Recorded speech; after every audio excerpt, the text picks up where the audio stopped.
The scripture for this morning will be from Proverbs 23:25. Let your father and your mother be glad, and let her who bore you rejoice. As I was saying, it's great to see everyone here this Lord's Day, and thank you so much for coming to worship with us in spirit and in truth. Now, I'll be honest with you. Most of the time, I forget all about Father's Day. Completely forget about it. And it's not because I got some hang up with my daddy either. My mind just don't think about things like that. But I will tell you this, in all honesty, I never, ever forget Mother's Day. Now, I thought about giving a lesson about women in general. Reason being, with God's help, all of them will one day become mothers if they're not mothers already, right? And we don't talk enough about our ladies and our mamas to begin with. And I thought about mothering, and knowing that I know absolutely nothing about it, I thought, what could I possibly say? Well, I can remember my own mother, and I can remember my childhood. I can remember my wife, and I can look upon my daughter-in-laws and see the struggles and remember the struggles and understand that mothering is a very difficult business. It's a difficult and it's a hard life. And I have no qualms about saying that mothers are, without any doubt, the unsung heroes of our day. So with that said, I want you to do something that I did in my own mind. I carefully thought this out. I'd like for all of you to just think for a minute. Where would you be today without your mother? Now be careful with it. Don't rush that thought. Take your time. Maybe even come to your conclusions tomorrow. But where would we be today without our mother?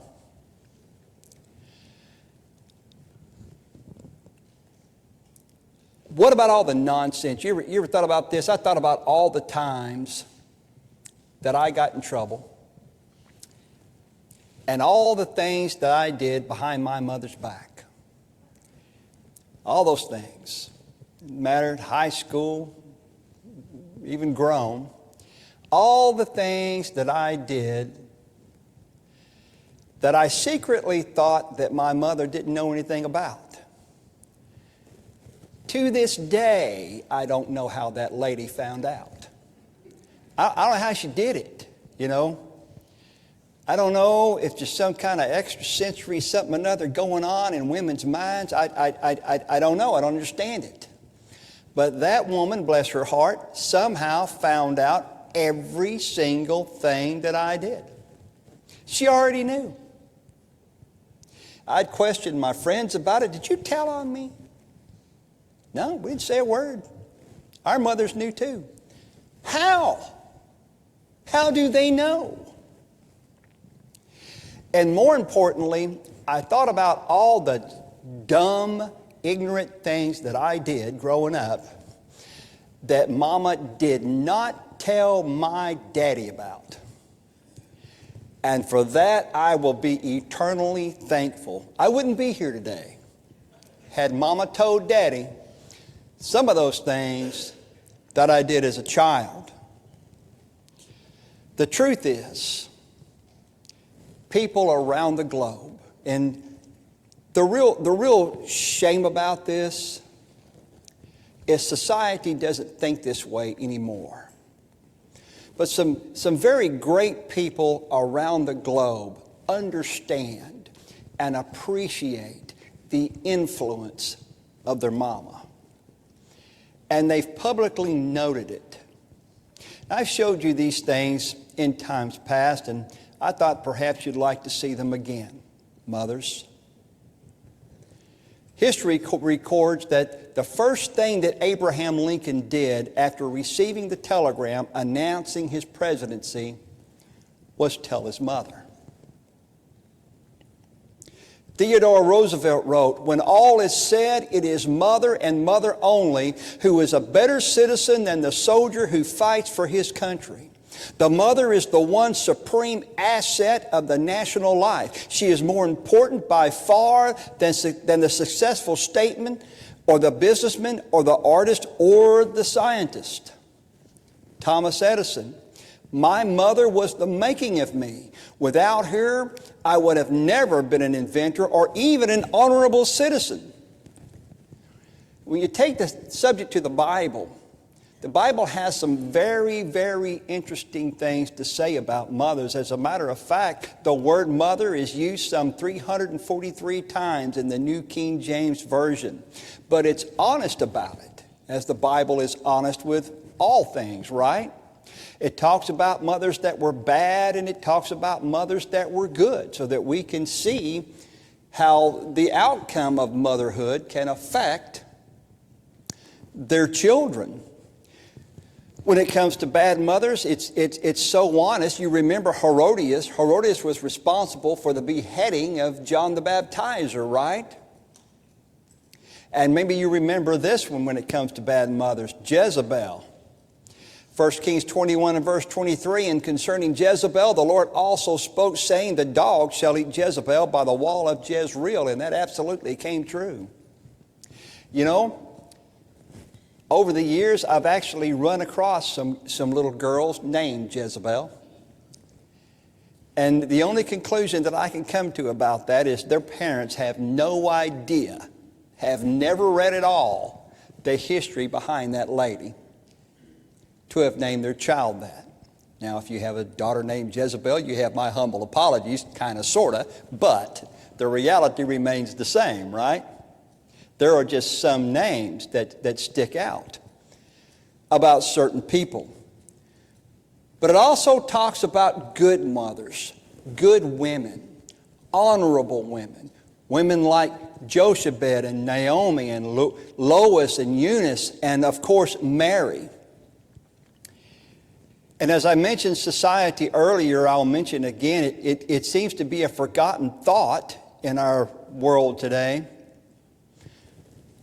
God expects people to honor their mothers. He expects us to do that. This is Leviticus 19 and verse 3. "Every one of you shall revere his mother and his father, and keep my Sabbaths. I am the Lord your God." And we should couple that with Ephesians 6 verses 2 and 3.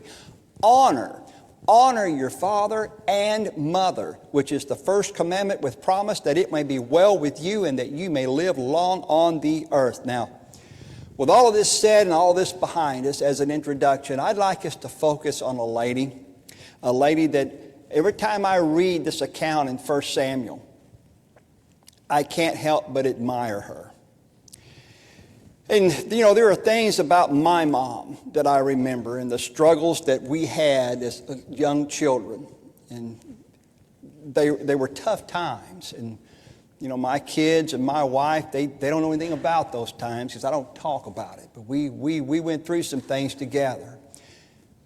And I'm not saying that my mama was perfect. I'm not saying she didn't have her fault. But I'm telling you that there's some things about Hannah that I see in my own mother, and some things that even today I struggle to live up to. I believe that Hannah endured some of the worst mental abuse a woman could be put through in this lifetime. I mean, that lady went through it. But what you'll notice about her is she never blames God for all of her troubles. She doesn't blame God for it. What we see in the history is her growing closer and closer and closer to the God she serves. And she never, ever stops worshiping. Let me show you just a few things. This is 1 Samuel 1 and verse 7. "So it was year by year when she went up to the house of the Lord that she provoked her. Therefore she wept and did not eat." Now let's add some to that. This is verse 19. Then they rose early in the morning and worshiped before the Lord and returned and came to their house at Ramah.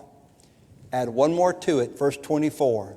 Now when she had weaned him, she took him up with her with 3 bulls and 1 ephah of flour and a skin of wine and brought him to the house of the Lord in Shiloh, and the child was young. Not at any time do you find Hannah not having her priorities in order. It's like we talked about in our Bible class this morning. Righteousness, regardless of what this life brought upon that lady, righteousness, God's righteousness, that was her focus.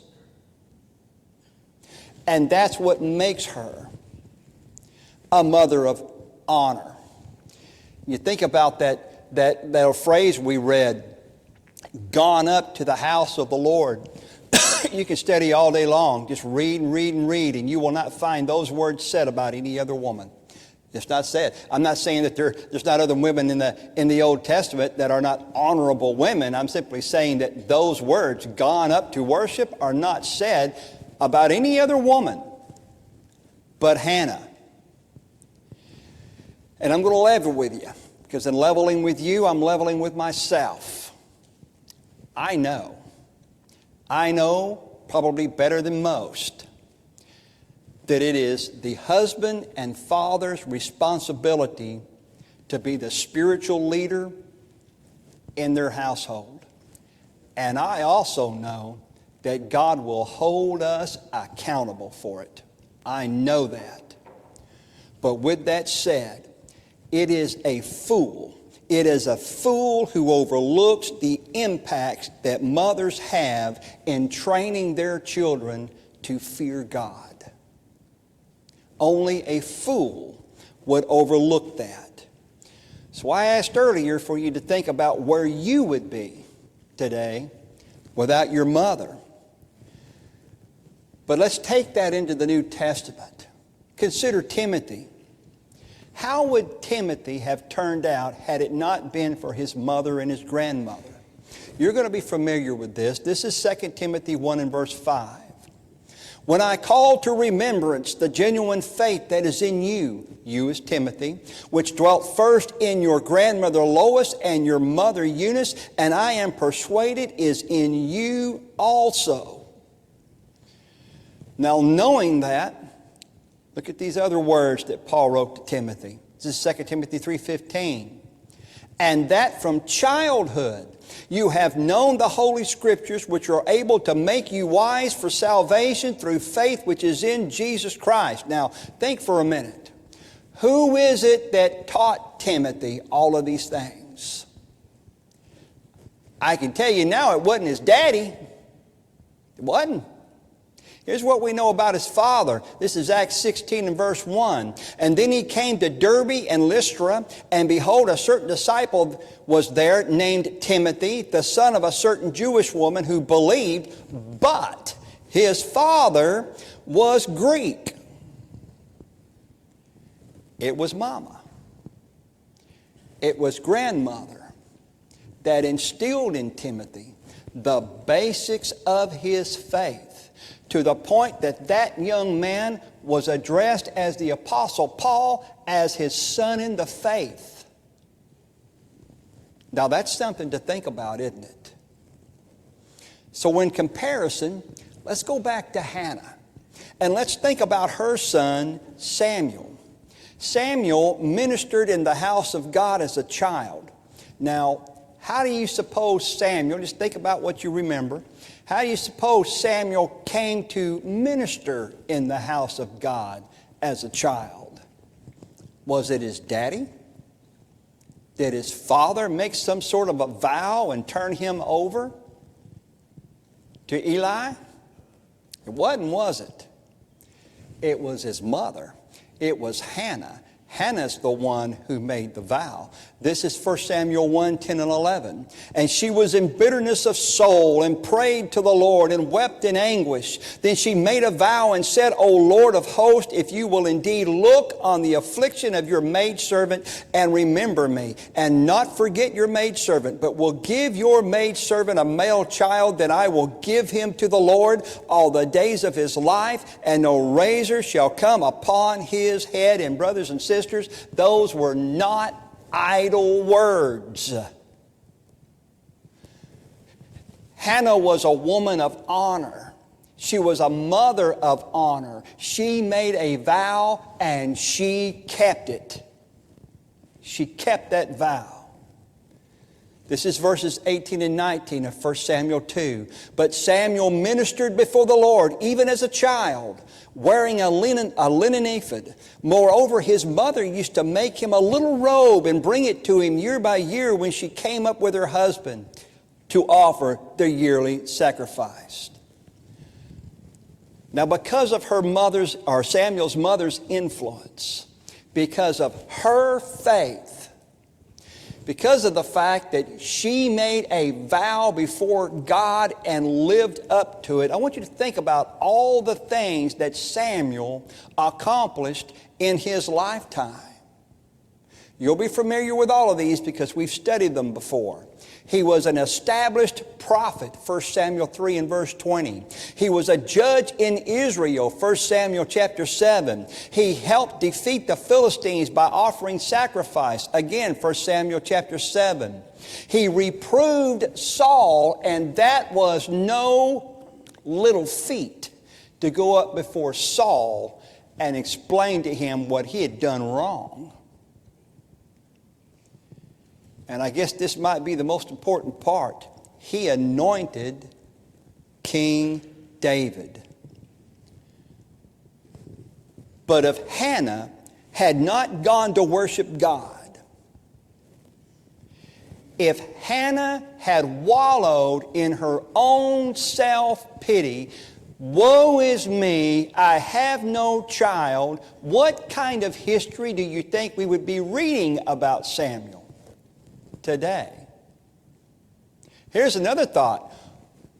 Had she been any other kind of a woman besides the good woman that she was, would we even be reading about Samuel in our Old Testament? How thankful we are for godly mothers. Now you take that to heart, please.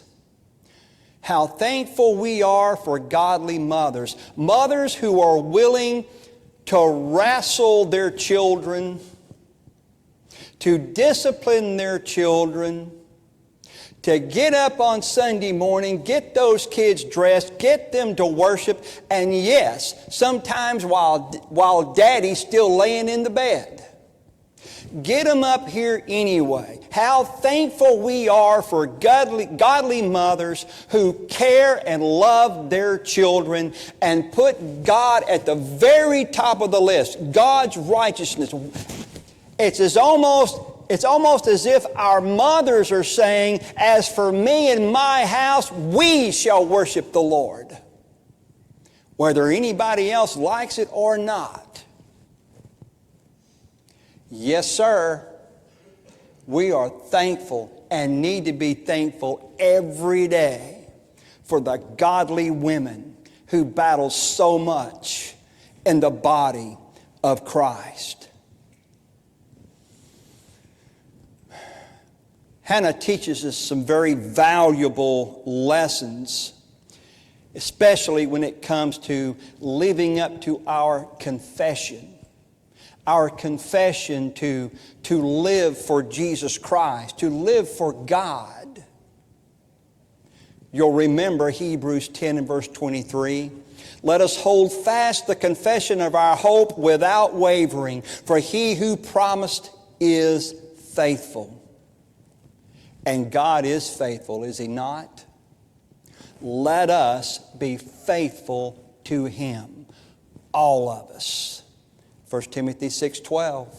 Fight the good fight of faith. Lay hold on eternal life, to which you were also called, and have confessed the good confession in the presence of many witnesses. Be thankful for mothers who are dependable. Be thankful for mothers who look at their watch, get up out of the bed, kick you out of bed because it's time to go to school, because it's time to go to work. Kick you out of bed on Sunday morning because it's time to get ready for worship. Nope, sorry, you had your chance to eat your breakfast. We got to go. Put it in the sink and get in the car. Thank God for mothers just like that. They're always faithful. They're always dependable. Hannah was a very generous woman, and not in the ways that you might be thinking. Hannah gave of herself. She gave herself to the Lord when she could have given up.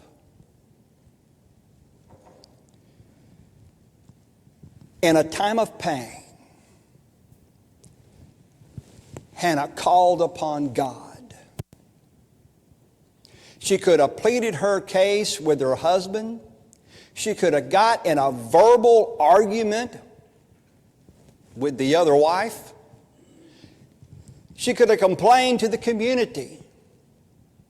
She could have done so many different things that you and I know people do today, but she didn't. She went to the one person, the one entity, the one holy individual who knew her plight and she knew could help her and do something about it. That woman took all of her cares to one place: God. She bowed down before Him. She humbled herself. And if you think about it, ladies, God isn't asking anything less of you today. 1 Peter 5, verses 6 and 7. Therefore, humble yourselves under the mighty hand of God, that He may exalt you in due time, when the time is right, casting all your care upon Him, for He cares for you. You know, here's an interesting thought that just popped into my head. Even Mary, the mother of Jesus, got to hold her little baby, watch him play, watch him grow up. Now, he was a grown man when he began his ministry, but not Hannah. Hannah never got the opportunity. This is chapter 1, verses 21 and 22 again. Now the man Elkanah, and all his house went up to offer to the Lord the yearly sacrifice and his vow. But Hannah did not go up, for she said to her husband, not until the child is weaned, then I will take him, that he may appear before the Lord and remain forever. Now, you can think about that a minute. Can you imagine knowing that you're going to give away the one child, ladies, that you prayed for? Can you imagine the inner strength that this lady had? It's what makes her honorable. She was going to serve God. She was going to keep her vow regardless of how much inner pain and turmoil she suffered in her own life. There's so much we can learn about the character of this lady. So much we could compare our own character to. As for me personally, I can see in Hannah what it means to give myself personally to the Lord. I can see what it requires. Luke 9:23. Then he said to them all, if anyone desires to come after me, let him deny himself. Did she not do that? Did she not deny herself when she gave up Samuel and take up his cross daily? Did she not suffer when she had to do it?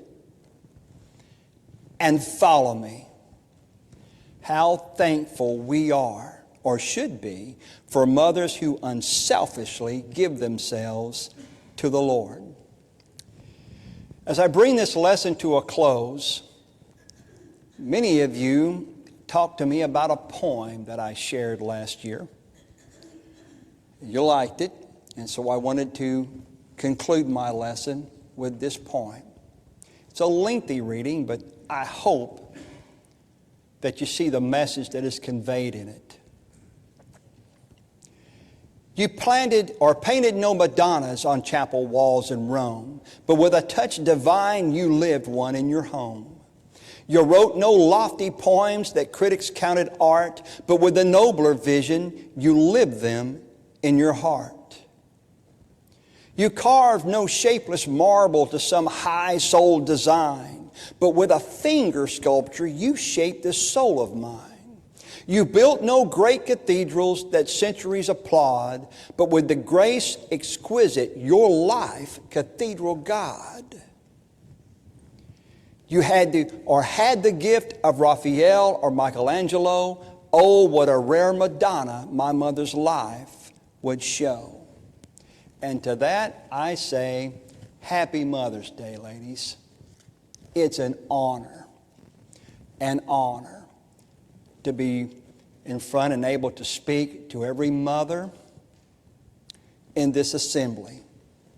And I want you to know, I want you to think about, as we end, there is no card that we could possibly give or even make. There is no gesture of love that we could extend. There are no words. There is nothing that any of us could do that would honor our mothers more than giving our mamas the peace of mind. The peace of mind that their children and their grandchildren walk righteously before God. There's nothing. You could write your mama $1 million check, and there's no comparison between her knowing that her children and grandchildren are going to heaven, that she's going to see them in the life eternal. That's what gives mama and grandma, for that matter, peace of mind, knowing that their children and grandchildren have repented of their sins, have confessed Jesus Christ as the Son of God, and have washed away their sins in the waters of baptism, and are striving to this very day to live a godly life before the Lord. That's my lesson. And I extend the invitation to anyone who has need. If we can help you in any way, please come while we stand and while we sing.